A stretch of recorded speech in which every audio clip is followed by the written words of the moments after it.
done, and at the beginning of lockdown, I went live on Facebook to tell people exactly what I thought was going on. The title of my video was called Why I Don't Trust Them, and what I said in that video was I will speak my truth even if my voice shakes, and that's exactly what I'm here to do today. That video got 2.4 million views. Thank you to everybody that watched it and shared it. Thank you also to everybody that came here today to support Keep Britain Free and to support and fight for our human rights that are being taken away from us on a day-by-day basis based on a set of stats that we cannot trust. Today I want to share with you some real stories of COVID, the stories that we don't hear in the news. So Claire's going to be speaking a bit later about the do not resuscitate orders that have been placed on elderly people. And disabled and those with autism. I'm coming to that. So the elderly people, anybody over the age of 65 will get a do not resuscitate. Don't know if you know, but GPs have also been calling people at home who are elderly to ask if they would consent to do not resuscitate as well. Yep. They have also been speaking to parents of vulnerable sick children to ask if they would consent to do not resuscitate, and that's regardless of that child's age.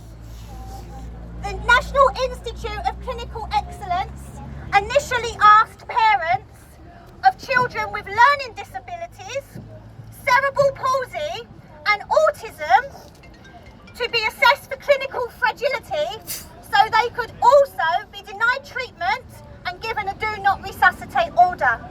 This is a culling of the week. Yep. Culling of care. And while we're speaking about people who are denied medical treatment, spare a thought for all of those who haven't been able to access their medical facilities because of lockdown. Yep. Particularly people with cancer. Yep. If they have terminal cancer, they also are being given a do not resuscitate order regardless of age. Yep. Scientists have said that delays in diagnosing and treating cancer patients could lead to deaths of 35,000 people, which is in excess of those that would already have died. Yep. And we've already seen referral rates dropping by 45%. Yep.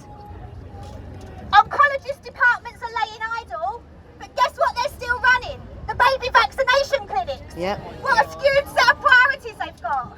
Yep.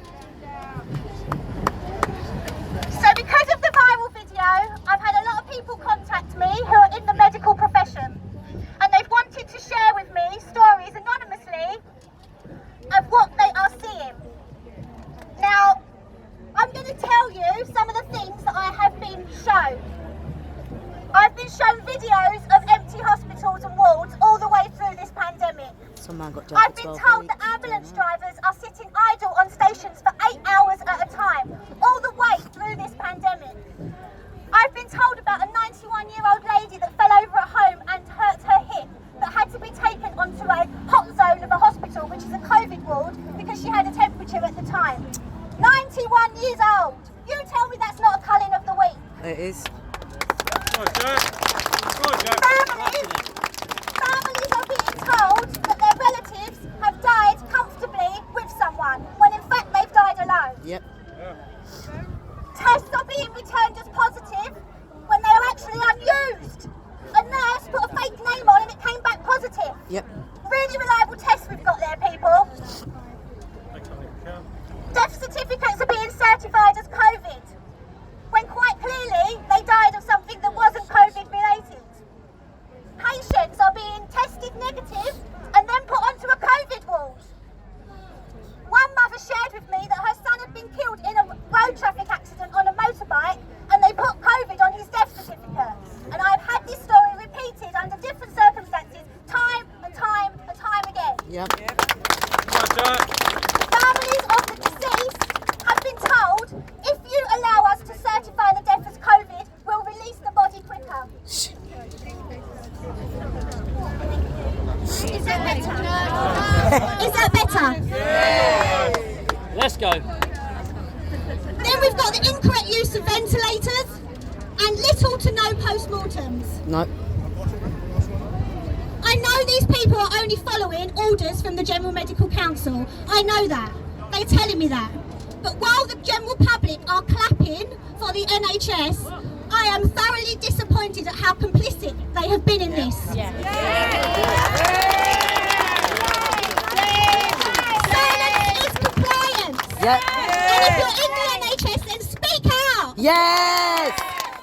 You fucking cowards! Be accountable. We're relying on you to do this. Care about money only. So is this all about creating deaths and creating fears? And if you're not saying anything, then you're complicit in it. And how Yep. you can sleep at night, I don't know. Find your conscience. Yep. Tell them, girl. This week, we've had two big announcements.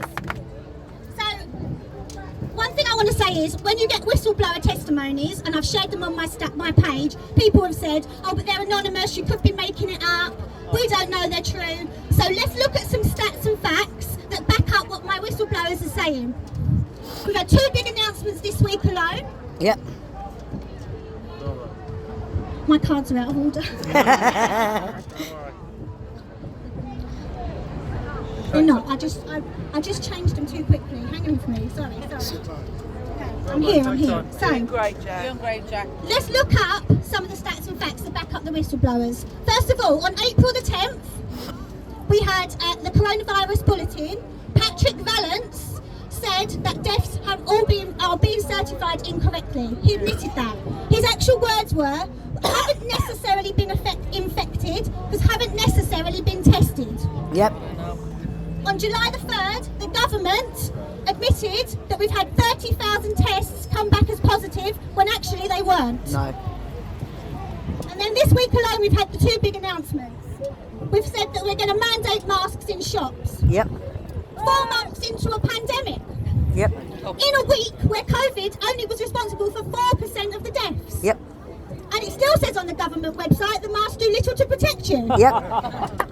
And then we've got Hancock. Hanging. Into the Public Health England figures Into himself. because of the way that they are certifying deaths.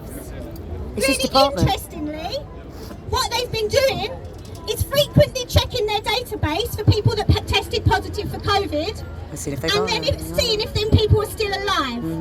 If they're still alive, it's a COVID death. If they had a heart attack, it's a COVID death. If they were hit by a bus, it's a COVID death. Once a COVID, always a COVID. you Yep. see? Yep.